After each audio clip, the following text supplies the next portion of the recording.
L'Africain est-il sale ou condamné à vivre dans la saleté?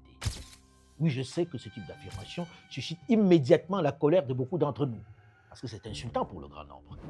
Et un membre d'une autre communauté le dirait que cela serait de suite vécu à juste titre comme une attaque raciste.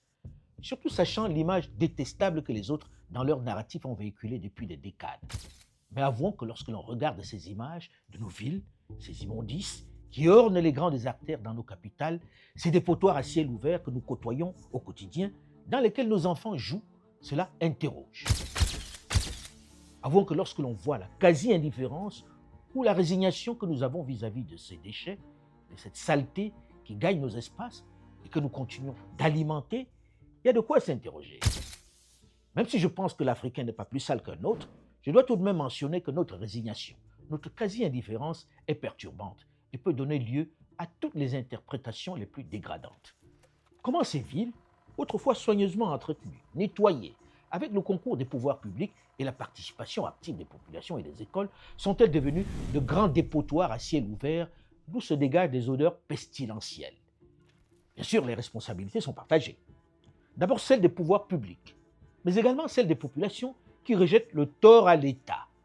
Et bien sûr, comme de coutume, les dirigeants louvois cherchent des boucs émissaires lorsqu'elles ne mentent pas en prétendant que nos villes sont très propres. Comme ce ministre qui se demande où se trouvent ces immondices dont on parle tant. Vous arrêtez un moment. Oui. Je n'ai pas vu les ordures dont vous parlez à Yaoundé. Ok? Je ne sais pas dans quel quartier vous êtes, mais quand moi je circule dans Yaoundé, Yaoundé a 60 ans. De quel Yaoundé vous parlez? De Yaoundé où j'habite, je ne vois pas les trous dont vous parlez.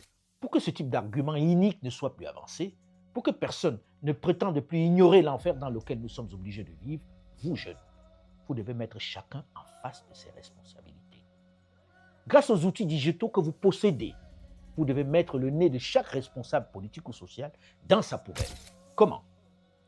Afromédia vous invite, où que vous soyez, quel que soit votre pays, votre ville, votre village, à prendre en photo ou à faire une courte vidéo de 30 secondes maxi d'une de ces décharges, d'un de ces dépotoirs à ciel ouvert, les plus insolites, les plus inacceptables, les plus marquantes. La caméra est donc dans vos mains. Nous nous ferons un plaisir de publier les images ou les scènes les plus fortes, à la fois sur le site et l'application d'Afromédia, mais également sur toutes nos plateformes digitales qui comptent plusieurs millions d'abonnés et plusieurs dizaines de millions de vues.